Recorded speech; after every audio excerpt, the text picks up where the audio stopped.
오늘 하나님의 말씀은 사도행전 25장 1절로 12절 그리고 24절과 25절입니다. 1절 베스도가 부임한 지 3일 후에 가이사랴에서 예루살렘으로 올라가니 대제사장들과 유대인 중 높은 사람들이 바울을 고소할세. 베스도의 호의로 바울을 예루살렘으로 옮기기를 청하니 이는 길에 매복하였다가 그를 죽이고자 함이더라.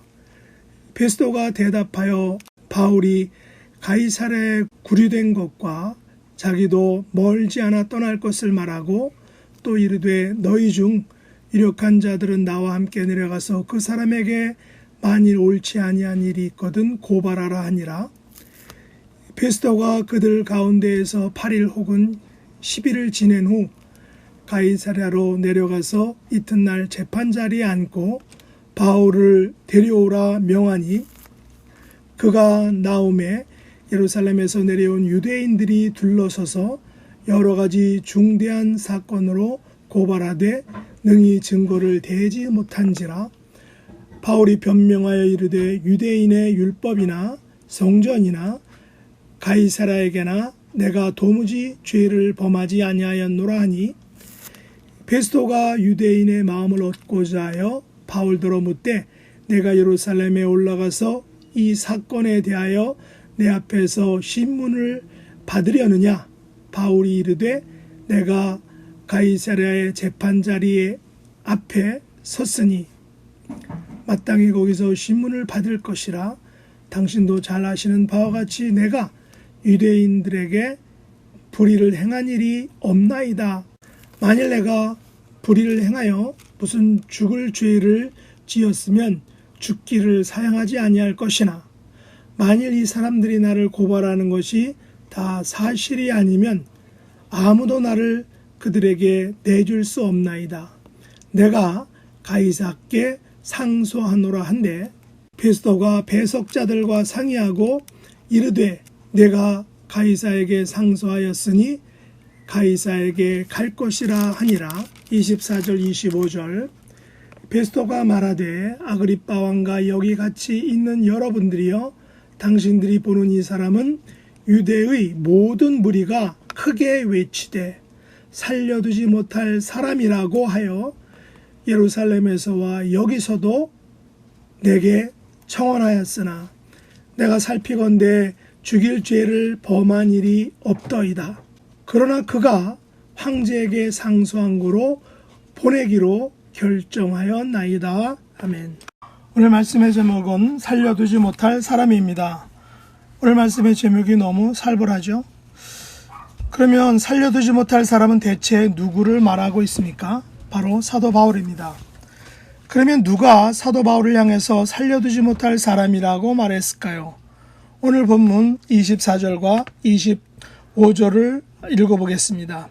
이튿날 아그리빠와 버니게가 크게 위험을 갖추고 와서 천부장들과 시중의 높은 사람들과 함께 접견 장소에 들어오고 베스도의 명으로 바울을 데려오니 베스도가 말하되 아그리빠 왕과 여기 같이 있는 여러분이요 당신들이 보는 이 사람은 유대의 모든 무리가 크게 외치되 살려두지 못할 사람이라고 하여 예루살렘에서와 여기서도 내게 청언하였으나 본문에서 유대의 모든 무리가 사도 바울을 향하여 살려두지 못할 사람이라고 이야기를 했습니다.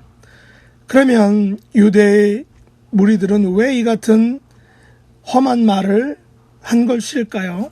사도 바울에 대한 유대인들의 이 같은 시각은 이미 사도행전 22장에서 나타났습니다. 사도 바울은 유대인들에게 자기의 회심을 간증했습니다. 바울은 간증해서 하나님께서 자신을 이방인에게 보내실 것이라고 하자 유대인들은 이러한 자는 세상에서 없애버리자, 살려둘 자가 아니라고 이렇게 과격하게 말했습니다. 아마도 바울이 회심 전까지는 자신들의 명령을 따라서 예수님을 따르는 그리스도인들을 핍박하다가 회심 후에는 반유대적인 말들을 하는 것에 대해서 몹시 화가 난 것 같습니다. 이런 면에서 인간이 얼마나 간사한지를 잘 볼 수 있습니다. 유대인들은 바울이 자기 말을 잘 들을 때에는 잘한다라고 추켜 세우다가 자신들의 입장과 반대가 되니까 살려두지 못할 사람이라고 곧바로 공격합니다. 이것은 인간이 얼마나 자기중심적이고 얼마나 이해 타산적인지를 잘 보여줍니다. 그러므로 우리는 일할 때, 하나님의 일을 할 때에 너무 자기 주관적인 입장에서 주장하는 것은 오류를 범할 수 있다는 사실을 알아야 할 것입니다.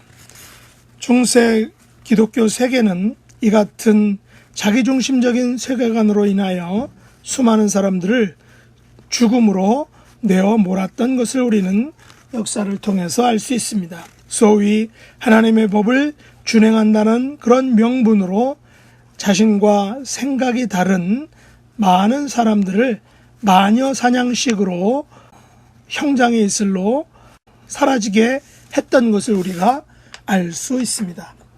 본문에서도 대제사장들과 유대인 중 높은 사람들은 바울을 고소하고 더 나아가서 바울을 예루살렘으로 옮겨달라고 청하고는 사실은 길에 매복해서 바울을 죽이려고 했던 것을 우리가 본문을 통해서 알 수 있습니다. 이러한 대제사장들과 유대인 고관들에 대하여 하나님께서는 과연 어떻게 생각하셨을까요? 적어도 총독 베스토는 5절에서 이들 중 유력자들에게 제안하기를 자기와 함께 내려가서 바울에게 만일 옳지 아니한 일이 있거든 고발하라 라고 이렇게 말합니다. 물론 6절에 보면 베스토와 유대인 유력자들은 8일에서 10일을 함께 지냈다라고 말합니다. 정치인 베스토와 바울을 죽이려는 유대인 유력자들 간에 모종의 딜이 있었을지도 모르는 일입니다. 이 같은 가능성은 9절에서 베스토가 유대인의 마음을 얻고자 가이사의 재판 자리가 아닌 예루살렘에 가서 자신 앞에서 신문을 받자라고 바울에게 제안을 한 것을 보면 약간 그런 것을 우리가 알 수 있습니다. 아무튼 베스토는 바울이 있는 가이사랴에 내려가서 그를 재판 자리에 앉게 하였습니다. 바울이 가진 법적인 권리를 최대한 보장해 주었습니다. 여러분, 이 당시 일반 민초들은 이 같은 법적인 절차 없이 억울하게 죄를 뒤집어 쓰고 죽어야만 했을 것입니다. 세계 역사에서 이 같은 억울한 사람들에게 최소한의 법적인 권리를 가지도록 한 것은 성경에서 말하고 있는 정의와 공의를 행하자는 기독교 사상이었으며 기독교인들이었다는 것에 대해서 우리는 자부심을 가지고 있습니다. 막상 가이사랴 재판이 열리자 예루살렘에서 내려온 유대인들이 바울을 둘러서서 여러 가지 중대한 사건으로 바울을 고발하였습니다. 여러 가지 중대한 사건이 구체적으로 무엇인지 언급하고 있지는 않습니다. 그러나 문제는 고발된 여러 가지 중대한 사건에 대한 증거를 대지 못했다는 것입니다. 여러 가지 중대한 사건이라 했지만 이들 중대한 사건들은 모두 증거가 없는 억측 내지 모함에 불과했음을 알 수 있습니다. 물론 당시에는 증거를 조작하거나 분명한 증거 없이도 권력의 힘으로 죄를 뒤집어 씌우고 법을 집행했다는 것을 우리는 역사를 통해 알 수 있습니다. 그러나 오늘 본문의 바울 사건은 이렇게 주먹구구식으로 해결하거나 어떤 권력의 힘으로 밀어붙일 수는 없었습니다. 왜냐하면 베스토 총독은 방금 부임한 신임 총독이었고 만일 증거도 없이 죄를 뒤집어 씌운다면 앞으로의 총독직은 순탄치 않을 것을 그는 잘 알고 있었기 때문입니다. 게다가 피고소인인 사도 바울은 당시 로마의 시민권자였습니다. 만일 바울이 로마 시민권을 가지고 있지 않은 단순 유대인이었다면 이 법정은 쉽게 판결이 나서 어쩌면 바울은 유대인들의 말대로 살려두지 못할 사람이 되어서 길에서 객사하거나 형장의 슬로 사라졌을지 모릅니다. 우리는 여기서 우리가 가진 신분과 자격증 등 우리를 보여주는 사회적 유산들이 때로는 자신에게나 하나님 나라에서 유익하게 사용될 수 있음을 알 수 있습니다.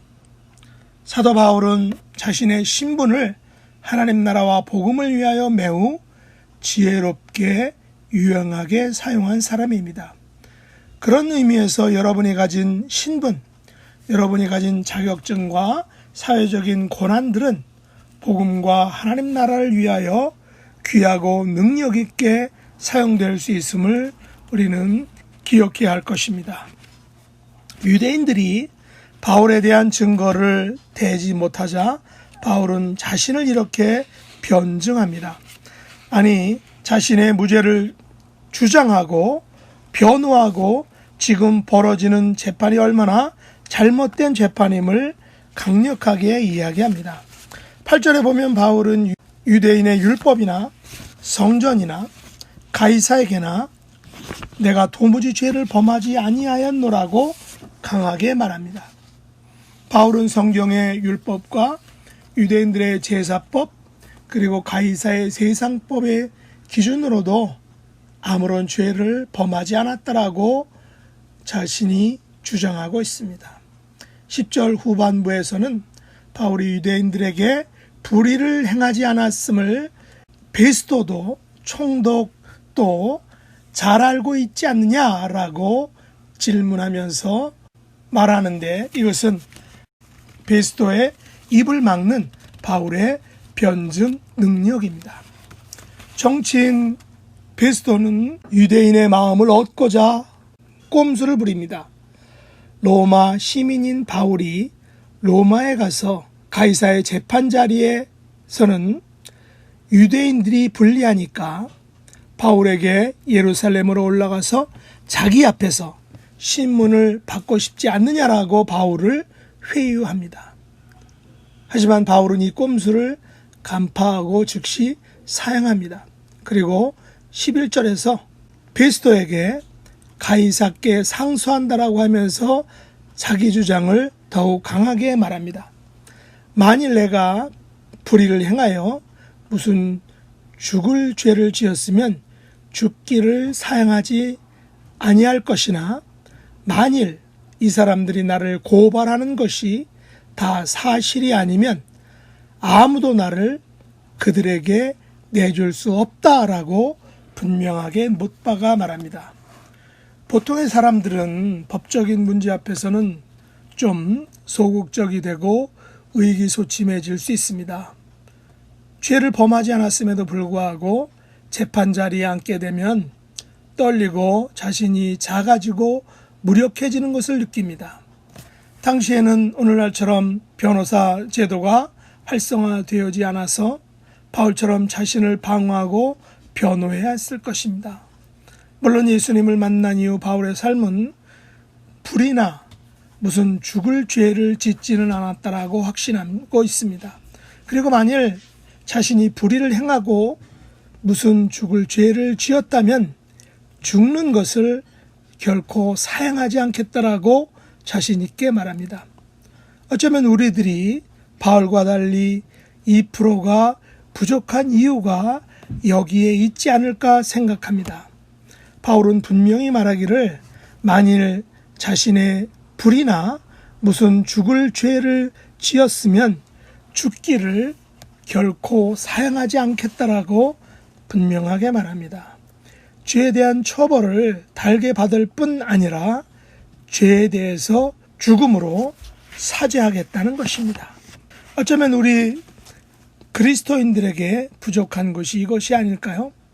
우리 그리스도인들은 불의를 행하거나 무슨 죄를 범하면 그것에 대한 대가를 반드시 치러야 한다는 것입니다. 아니, 더 엄하고 더 강하게 자신의 죄에 대해서는 엄격한 잣대를 들이대어야 한다는 것이죠. 예수님께서 하신 말씀처럼 말입니다. 예수님께서는 살인하지 말라는 계명에 대해서 말씀하실 때 형제에게 노하는 자마다 심판을 받게 되고 형제를 대하여 나가라 하는 자는 공회에 잡히게 되고 미련한 놈이라 하는 자는 지옥불에 들어가게 되리라라고 말씀하셨습니다. 무슨 말씀인가요? 우리가 믿는 하나님, 우리가 전하는 기독교는 가이사의 재판 자리보다 더 높은 도덕적 수준을 가져야 한다는 것입니다. 그런 의미에서 기독교인들 중에 세상 재판 자리보다 낮은 수준을 가진 것에 대해서는 철저히 반성하고 회개하고 그것을 버려야 한다는 것입니다. 그리고 바울은 자신이 가진 로마 시민이라는 특권을 가지고 자기 자신을 보호하고 변호하였습니다. 그러나 이것도 단지 자신의 무죄를 주장하기 위한 것만은 아니었습니다. 바울이 베스도 앞과 예루살렘에서 재판을 받지 않고 가이사 앞에서 재판을 받겠다고 한 것은 당시 이방인들의 중심지, 아니 세상의 정치와 문화와 사회와 역사의 중심지인 로마에서 자신이 증거하는 복음, 자신이 만난 예수 그리스도를 증거하기 위해서였다는 것입니다. 바울은 자신이 가진 세상의 특권들을 모두 자신이 아닌 복음과 하나님 나라를 위하여 지혜롭게 유용하게 사용했다는 것입니다. 여러분이 이 세상에서 가진 지위와 물질과 특권과 사회적인 네트워크들은 여러분 자신만의 유익을 위한 것이 아닙니다. 그것들은 모두 복음과 하나님 나라를 위하여 하나님께서 여러분들에게 주신 선물들일 것입니다. 이것들을 지혜롭게 유용하게 사용한다면 하나님께서는 여러분을 통하여 하나님의 놀라운 일들을 행하실 것입니다. 본문에 보면 사도 바울은 대제사장들과 유대인들로부터 살려두지 못할 사람이란 별명을 얻었습니다. 물론 이 별명은 좋은 별명이 아니었습니다. 물론 25절에서 베스도가 아그리빠 왕과 많은 사람들 앞에서 말한 것처럼 바울은 죽일 죄를 범한 일이 없는 무죄한 사람이었습니다. 그러나 바울은 세상이 자신을 향하여 살려두지 못할 사람이라고 고발하였을 때 이 고발 사건을 가지고 복음과 하나님 나라를 전하는 절호의 기회로 삼았던 것을 우리가 알 수 있습니다. 만일 바울이 대제사장들과 유대인 유력자들로부터 이 같은 고발을 당하지 않았다면 바울은 예루살렘과 그 주변을 벗어나지 못했을지도 모릅니다. 만일 바울이 이 같은 억울한 누명을 쓰지 않고 복음을 전했다면 예루살렘 주변에서 복음을 전하다가 자신을 죽이려고 길에서 매복하던 자들에게 의하여 죽게 되었다면 로마에서 복음을 전하지 못했을 것입니다. 그의 사명인 이방인의 사도라는 이 엄청난 직분과 그 사명을 감당할 수 없었을지도 모릅니다. 그런 의미에서 바울에게 붙여진 살려두지 못할 사람이란 이 별명과 그로 인한 고발 사건은 바울로 하여금 하나님의 위대한 이방인의 사도가 되는 대로를, 큰 길을 만들어 주었던 것입니다. 그렇다면 우리 앞에 놓인 수많은 편견, 오해와 별명들도 만일 우리가 사도 바울처럼 이것들을 지혜롭게 활용하고 유용한다면 우리의 삶을 통하여 복음과 하나님 나라가 더욱 확장되고 활성화되는데 매우 귀하고 유용하게 사용될 것입니다. 그리스도인으로서의 우리의 삶이 세상과 사단이 볼 때 살려두나 마나한 사람이거나 살려두면 그들에게 더 좋은 사람이 아니라 세상과 사단이 볼 때 살려두지 못할 사람으로 인정되어서 사도 바울처럼 이방인의 빛, 하나님의 위대한 이방인의 사도가 되는 복음과 하나님 나라를 위해서 귀하게 쓰임을 받는 축복된 사람이 될 수 있기를 예수님의 이름으로 축복합니다. 기도하겠습니다. 하나님 아버지, 사도 바울은 복음과 하나님 나라를 전하기 위하여 세상과 사단의 세력으로부터 살려두지 못할 사람이란 별명을 받았습니다. 바울은 이 별명에 실망하지 않고 이 별명에 따른 고소와 고발을 받아들여 가이사의 법정에서 자신이 만난 예수님을 증거하였습니다. 결국 세상과 사단은 바울에게 덮어 씌어진 살려두지 못할 사람이란 그 고소 고발로 인하여 복음과 하나님 나라가 로마에까지 전해지는 엄청난 손해를 세상과 사단은 입게 되었습니다. 우리도 바울처럼 우리가 세상에서 가진 물질과 지위와 네트워크들을 통하여 복음과 하나님 나라를 온 세상에 증거하는 하나님의 복된 자녀들이 될 수 있도록 축복해 주시옵소서. 예수님의 이름으로 간절히 기도드렸나이다. 아멘. 하늘에 계신 우리 아버지여, 이름이 거룩히 여김을 받으시오며 나라에 임하옵시며 뜻이 하늘에서 이룬 것 같이 땅에서도 이루어지이다. 오늘날 우리에게 일용할 양식을 주옵시고 우리가 우리에게 죄 지은 자를 사하여 준 것 같이 우리 죄를 사하여 주옵시고 우리를 시험에 들게 하지 마옵시고 다만 악에서 구하옵소서. 대개 나라와 권세와 영광이 아버지께 영원히 싸움나이다. 아멘.